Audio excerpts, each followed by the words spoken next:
Hello guys, ito po ang baby ako po, may lagnat.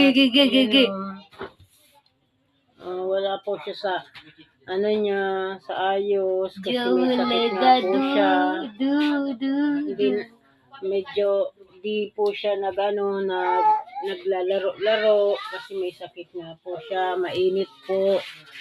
Temperature niya po ay 38.1 po. May sinat na po siya guys. Yan si baby apo ko guys. Babae po siya, 8 months old na po siya. Yan o, may sipon pa, kawawa, umiyak pa o. Mama. Yan, so gusto pong tumulong na magbigay ng tulong kay baby. Lagay ko